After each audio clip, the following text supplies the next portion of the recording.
हाँ, तो नेक्स्ट हम लोग जो पढ़ने जा रहे हैं वो है कि क्या हम वेवलेट ट्रांसफॉर्म और फोरियर ट्रांसफॉर्म में कोई कनेक्शन ला सकते हैं? Is there any relation between the wavelet transform and the Fourier transform? तो उसके लिए हम क्या करने जा रहे हैं, पहले तो हमने कल जो पढ़ा था उसके हिसाब से वेवलेट ट्रांसफॉर्म जो है this can be written as the inner product of this. ये हम लोग ने कल पढ़ा था, जहाँ साई ए बी टी जो है this is 1 upon mod of A to the power half psi T minus B upon A है। और इसका फोरियर ट्रांसफॉर्म अगर हम कहें ये होता है mod A to the power half E to the power minus I B X I psi cap A X I. ठीक, ये इसका जो है फोरियर ट्रांसफॉर्म होता है। तो हम लोग को वेवलेट ट्रांसफॉर्म और फोरियर ट्रांसफॉर्म के बीच में एक रिलेशन चाहिए। तो सबसे पहले हम इससे यहीं से शुरू कर रहे हैं। तो by Parseval inequality, by Parseval's equality, Parseval's equality हमें पता है कि फोरियर ट्रांसफॉर्म ये क्या कहते हैं, inner product of the function is equal to the inner product of the inner products of its Fourier transform। तो WFAB जो है, जो कि F psi AB है, it can be written as F cap psi AB cap, है ना। इसका मतलब ये क्या इंटीग्रल हो गया, this will be integral F cap xi psi cap AB psi cap AB xi bar dxi, है ना। ये इनर प्रोडक्ट है। और psi cap AB xi की वैल्यू ये है, ये यहाँ से रखे दे रहे हैं। So this is equal to ये वैल्यू रखेंगे, ये वाली तो mod A to the power half, ये तो कांस्टेंट पड़ेगा, ये बाहर आ जाएगा। Mod A to the power half integral F cap X I E to the power I B X I, क्योंकि इसका कॉन्जुगेट लगा हुआ है तो ये आ जाएगा psi cap A X I bar D X I. ठीक है,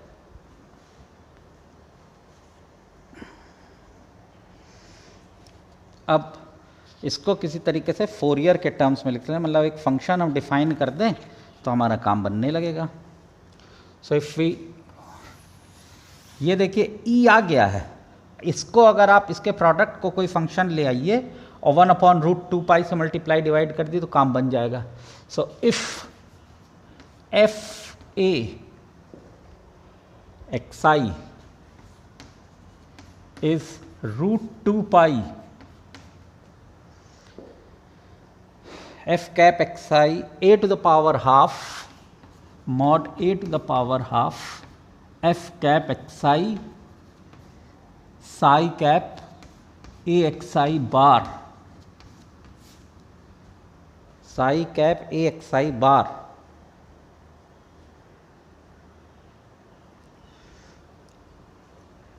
then WF AB will be equal to, क्या हो जाएगा, ये पूरा आपकी ये दिस इंटू दिस 1/√2π हो गया। तो this will be integral of 1/√2π integral of what e to the power I b xi f a xi dxi, है ना। And what is this, this is F A cap minus B. So this is the relation between a wavelet transform and the Fourier transform of a function. ये Fourier transform है, fa जो है इन दोनों के Fourier transform का product है, और उसकी वैल्यू अगर -b पे निकाली जाए,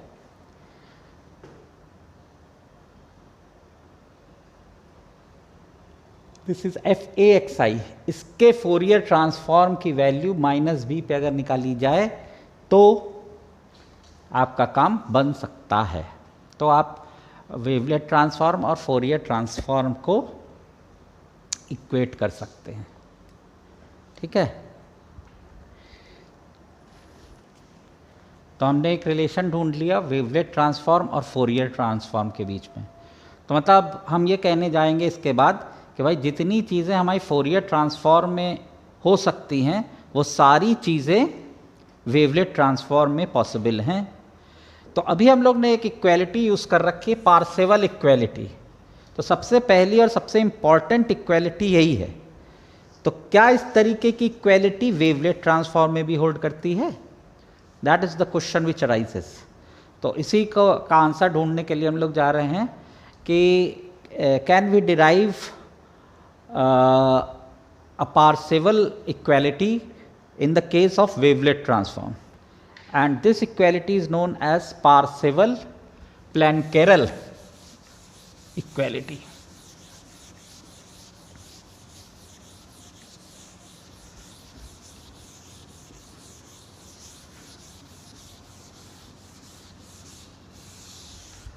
चलिए, तो इसको पहुंचने से पहले हम R2 पर जो स्पेस हम लोग ले रहे हैं R2, इस पर एक इनर प्रोडक्ट डिफाइन करने जा रहे हैं।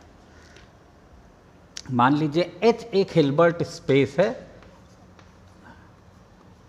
ऑन R2, और इस पर एक मेजर डिफाइन कर ले। चलिए, ये मेजर शब्द हम यूज़ नहीं कर रहे हैं, just for the sake of convenience हम लिखे दे रहे हैं कि ये हो क्या रहा है, और जिसकी एनालिसिस में हम नहीं जा रहे हैं। इस तरीके का एक मेजर डिफाइन कर दिया है, क्योंकि हिल्बर्ट स्पेस बगैर मेजर के काम नहीं करेगा, तो इसलिए एक मेजर डिफाइन कर दिया है। और अब इस पर हम एक इनर प्रोडक्ट डिफाइन कर रहे हैं। मान लीजिए कोई दो फंक्शन है डिफाइंड ऑन R2 पर जो कि डिफाइन करते हैं, तो H पर जो इनका इनर प्रोडक्ट है, it is defined as, this is double integral UAB into VAB dA dB by mod A square, dA dB upon mod of A square. This is the inner product which is defined on H, the Hilbert space H। ये L2 जो space है उस पर बना हुआ है, और उस स्पेस के उस मैट्रिक के करस्पॉन्डिंग है जो कि इस तरीके से डिफाइंड है।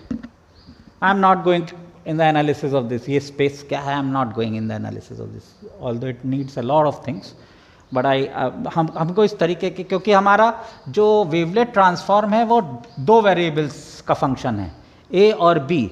तो जब दो वेरिएबल का फंक्शन है तो सिंपल जो अभी तक हम लोग इनर प्रोडक्ट की डेफिनेशन लेकर के चल रहे थे वो काम नहीं करेगी। So to get inner product corresponding to two variables we have defined space H on R2, और उस पर हमने हिल्बर्ट स्पेस इस तरीके का, उस पर हमने इनर प्रोडक्ट इस तरीके का डिफाइन कर लिया है। तो इस सेटिंग पर हमारी ये इक्वेलिटी होल्ड करती है, which is known as Plancherel formula. Plancherel formula, Plancherel formula क्या है कि let psi be a arbitrary wavelet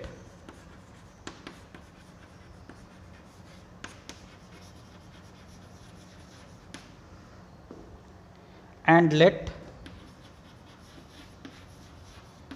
W be the corresponding wavelet transform.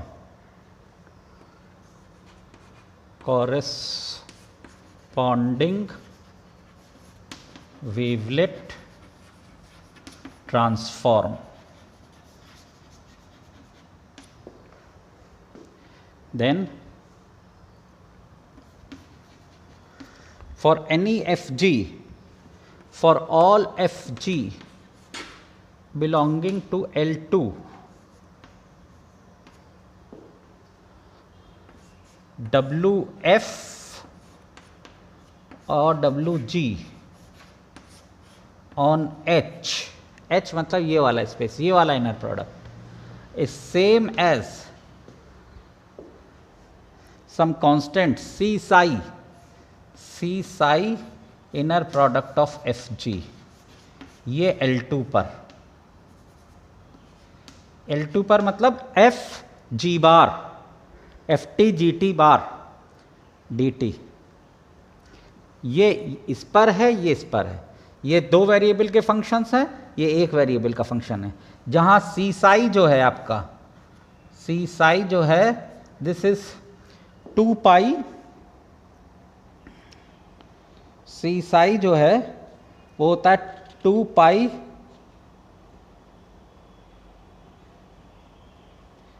C psi is 2 pi integral mod of psi cap A, ये हम define कर चुके हैं आपको, upon A D ए।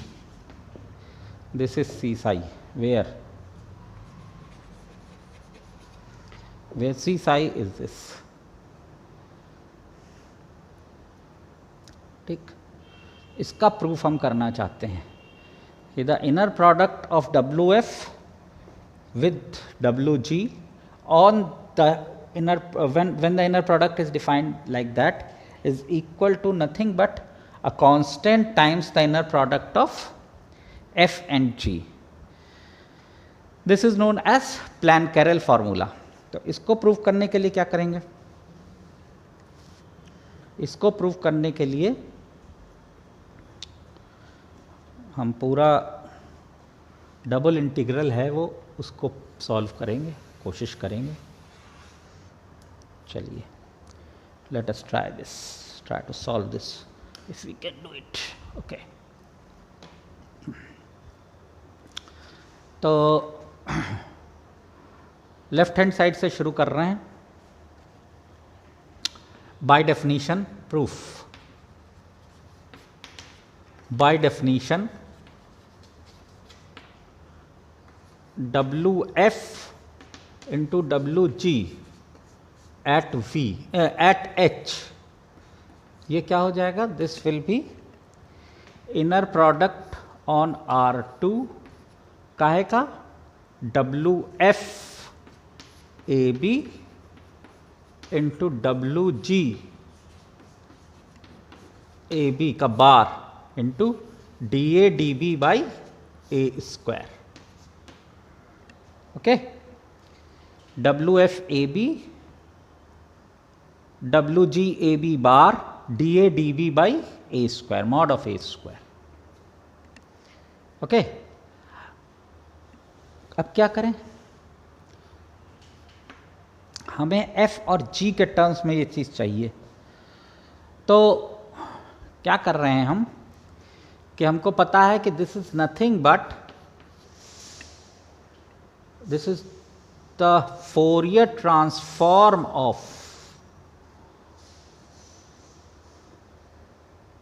इसको हम लोग लिख सकते हैं it is the Fourier transform at minus B, और इसके करस्पॉन्डिंग फंक्शन हम g माने ले रहे हैं।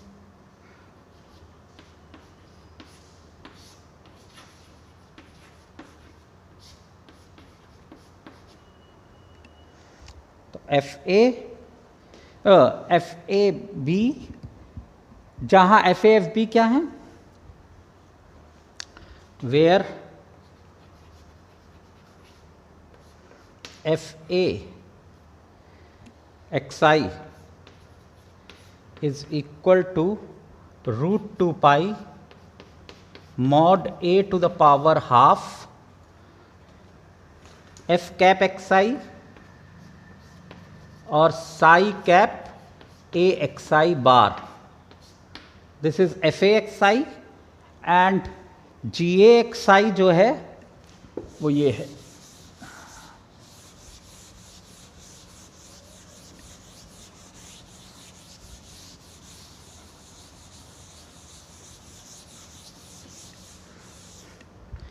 fa xi is this and ga xi is root 2 pi mod a to the power half g cap xi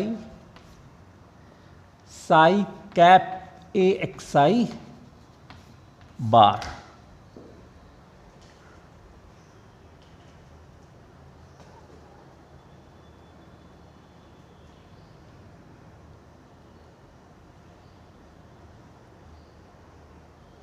ठीक है, दिख रहा है ना.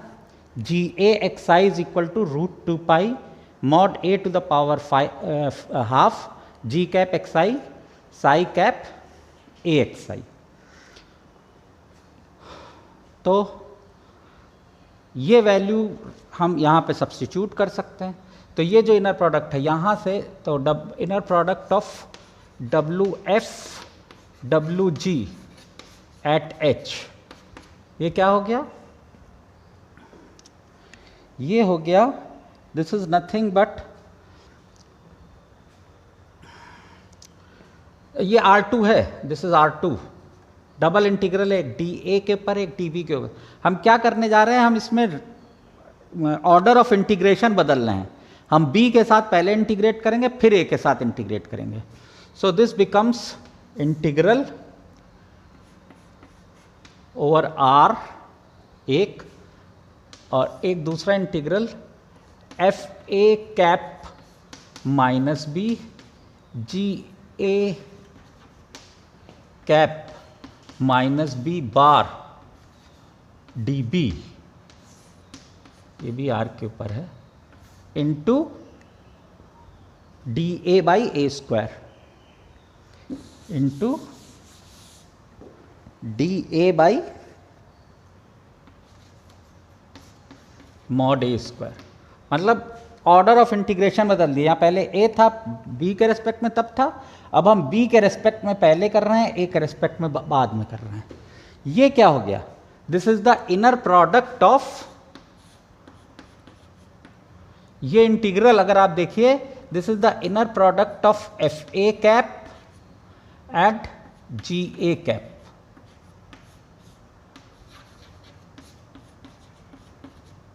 और by Parseval inequality this will be same as FA GA.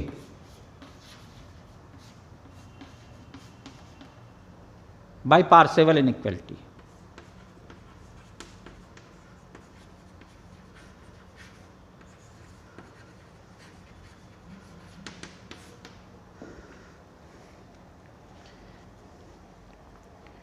ठीक है. अब एफ ए और जी ए की वैल्यू आपको पता है, वो यहाँ सब्स्टिट्यूट कर दीजिए. So this is equal to, left से लिख रहे हैं थोड़ा सा, this is integral over R. F A क्या है? This is root 2 pi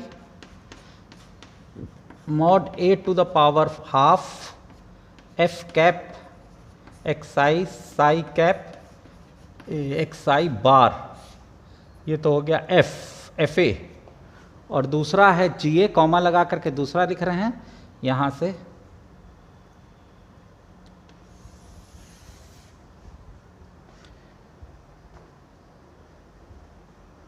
root 2 pi comma root 2 pi mod A to the power half mod A to the power half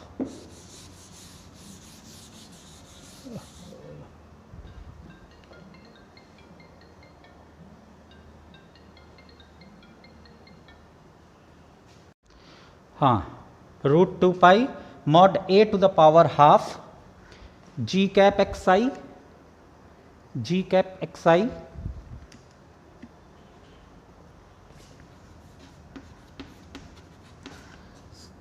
Sai cap A X I bar, ठीक।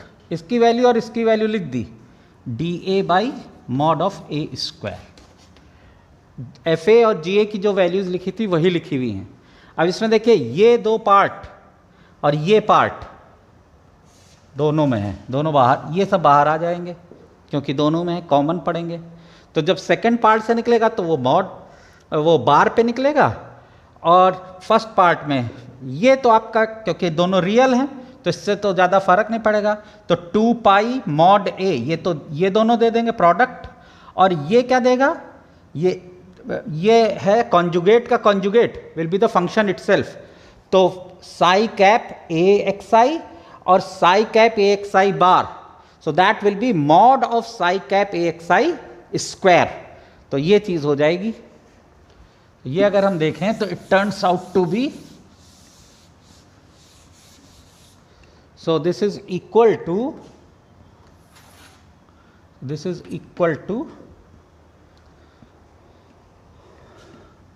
2 pi integral mod A पर integral है, mod A आएगा, mod A और mod psi cap A X I square.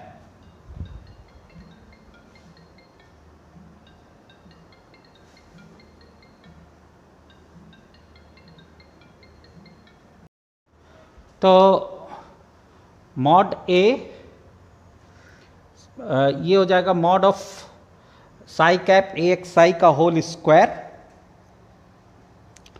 और जो बचेगा वो है inner product of F cap X I G cap X I, ये बचेगा इनर प्रोडक्ट, ये D A by mod of A square, और मॉड ऑफ ए स्क्वायर में एक ए कट जाएगा, ये आया। अब हम ये इनर प्रोडक्ट की सिंपल वैल्यू है वो भी लगा, ये आर पर है, this integral is on R, तो ये इंटीग्रल हो गया 2 pi integral over R, second integral over R, इसकी डेफिनेशन लगा रहे हैं इनर प्रोडक्ट की, तो ये हो जाएगा F cap X I G cap X I bar D X I, correct.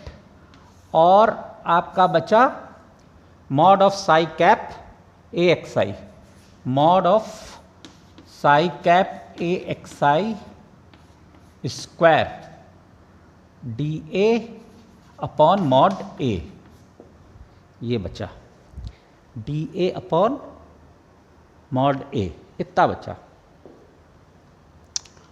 ठीक। अब फिर वही ऑर्डर ऑफ इंटीग्रेशन बदल दीजिए, आ गया आपका मामला सही।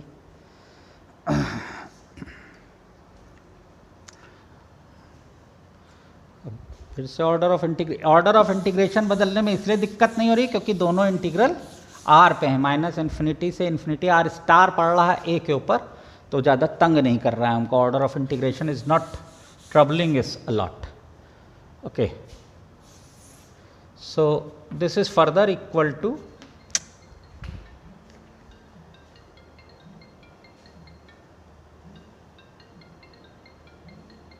हाँ, तो उसको इस इंटीग्रल को अलग कर दिया और इसको अलग कर दिया। So this is 2 pi integral over R F cap X I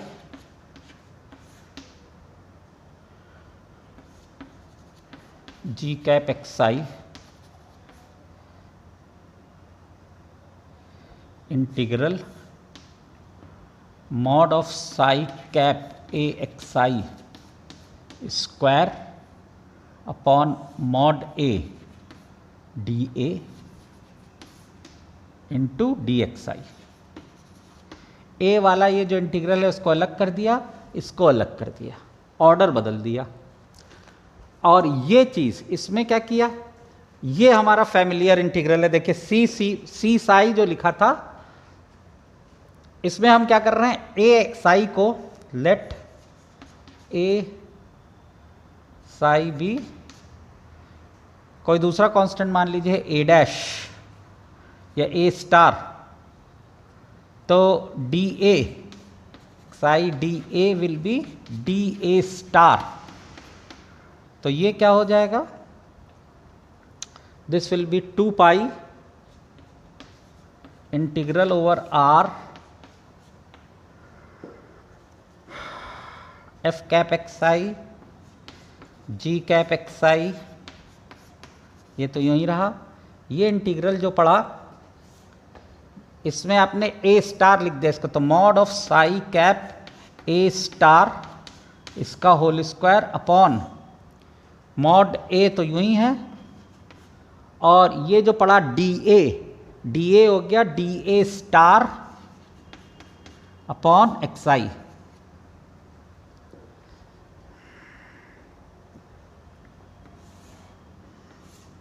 D X आई।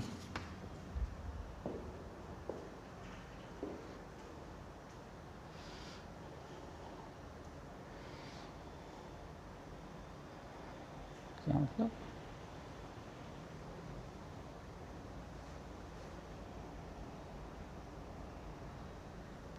अच्छा ए को और लिखें, हाँ ये वाले ए को आप लिख लीजिए as A star upon x.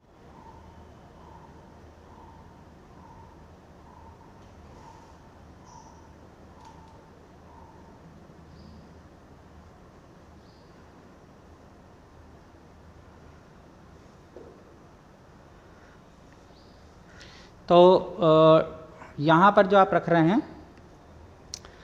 Sai cap A star, यहाँ जो ए है ए को ए की वैल्यू लिख दीजिए ए स्टार अपॉन एक्स आई, तो ए एक्स आई यहाँ चला गया, तो ये एक्स आई और ये एक्स आई कट गया, तो ये चीज़ जो है this is C X I. तो हमारा ये प्रूव हो गया करीब करीब। तो ये जो है ये बराबर हो गया जाकर के inner product W F W जी, ये एच पे हम लोग निकाल रहे थे, ये बराबर आ गया 2 pi integral over R F cap X I G cap X I bar, और ये जो है this is nothing but C X I, C psi D X I. और वेयर सी साई हम लोग डिफाइन कर चुके पहले भी। सी साई जो है मेरा, आप चाहिए तो ये लिख लीजिए, this is integral mod of psi cap A star over square over mod of A star D A star. ठीक है, सी साई मेरा ये वाला इंटीग्रल है, ये हम लोग पहले डिफाइन कर चुके हैं। तो ये वैल्यू यहाँ गई, ये इंडिपेंडेंट पड़ेगा, ये बाहर आएगा 2 पाई के साथ, ये 2 पाई के साथ है, तो 2 पाई भी ये खत्म हो जाएगा यहाँ।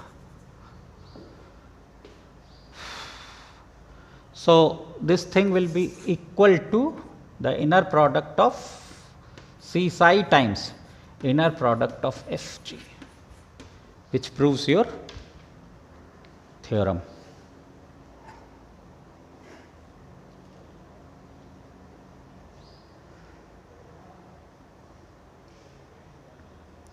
सबसे ऊपर लिखा है WF WGH which is equal to inner product of इसमें इसकी वैल्यू, इस इंटीग्रल की वैल्यू सी साई लिख दी गई है 2 पाई के साथ, क्योंकि 2 pi integral of this is C psi, तो सी साई इसकी इस इंटीग्रल की जगह ये वैल्यू लिख दी गई है, and that gives you the result. इसमें कोई दिक्कत लगे तो व्हाट्सएप पर बताइएगा। Okay, thank you.